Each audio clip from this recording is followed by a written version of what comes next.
Today I'm going to make elderflower cordial. It's one of my most favourite things, and elderflowers are just coming into bloom. So the ingredients you'll need is a kilo of granulated sugar, 55 grams of citric acid. I buy a big tub because I use it quite regularly.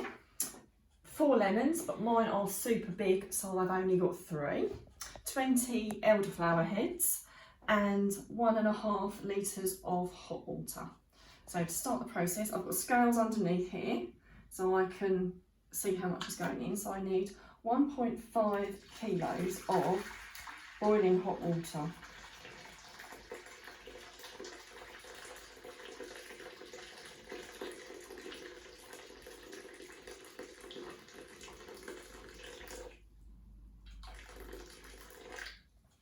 Then add a kilo of sugar.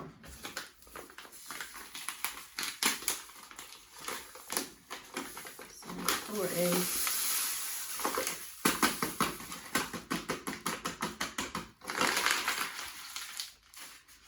Give it a good stir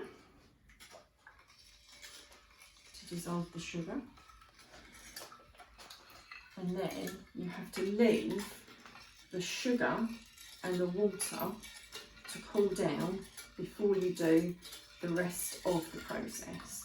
So I've stirred the sugar and the water together, and I have a cover, but if all you've got is a clean tea towel, then use that.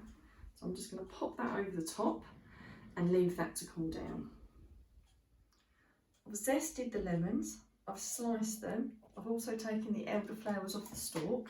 And just to give you a little bit of an idea, the hardest thing about getting the elderflowers off is just cut them towards the end. You don't have to get all the stalks off, but just make sure you get most of them off. If you have a little bit of stalk on it, won't make too much difference.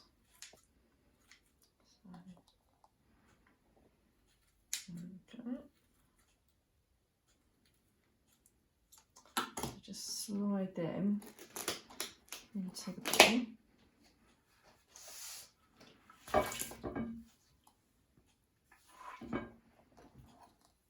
Push it all off with the knife, make sure you get it all in there. And pop the citric acid in as well. Sounds really scary with citric acid, but it's what you have in tomatoes to preserve them. Give it a really good stir.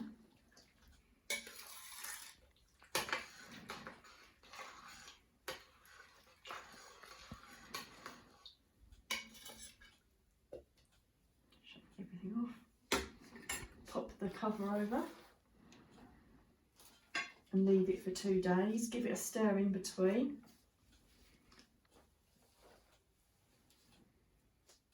So the lemons and elderflowers have been in here for 2 days, flavouring it. It smells absolutely amazing. So what we need to do is we need to remove most of the elderflowers and the lemons, and then we can drain it into the bottles. So just scoop it out. Give it a bit of a squeeze so you don't waste any of the lovely juice. Some people use a muslin bag to drain it. I've got a really fine sieve, so either. I just find a sieve much easier and much easier to wash afterwards as well. You won't get it all out, but you just want to scoop out as much of the lemon and the elderflower as you can with your hands. There we go, and it's quite sticky and drippy, so it's good to have a tea towel. So I'm just going to scoop up some of the liquid to get us started. And I've got bottles that I'm reusing, plastic bottles. I've got a sieve and I've got a funnel, and you just pour it in.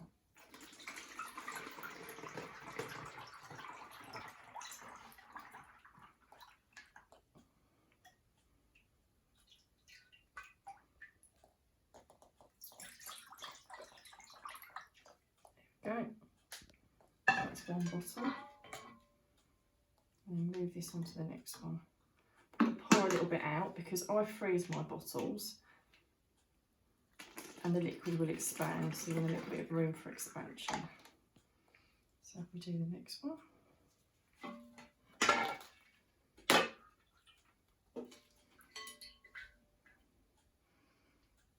usually have someone helping me, but the person that's helping me is holding the camera. So it is really handy if you've got another person to help you, but it's fine. There we go. So this has made 5 bottles. It doesn't keep indefinitely, so what I do is I have 1 bottle in the fridge that I'm drinking, and the other 4 bottles I will put in the freezer and use them as and when I want to use them. Elderflowers are just in season in Kent at the moment, so there's plenty of time to be getting them. If you're not sure about how to identify them, then Google it, look online. They're really, Elderflower Cordial is fantastic, not just to have as a cordial, but I have it with lemonade, with fizzy water. It's nice with gin. You can put it in with wine, sparkling wine, cider. I've even put it in pudding. So when I cook gooseberries, I often put a little bit of cordial in with it because the flavour is absolutely amazing. It's one of my most favourite things to do, and it is the epitome of this time of year. So I highly recommend that you give it a go, and it is a fraction of the cost of what it would cost you to buy a bottle in the shops. So if you like what you see and you'd like to see more, please subscribe to my channel.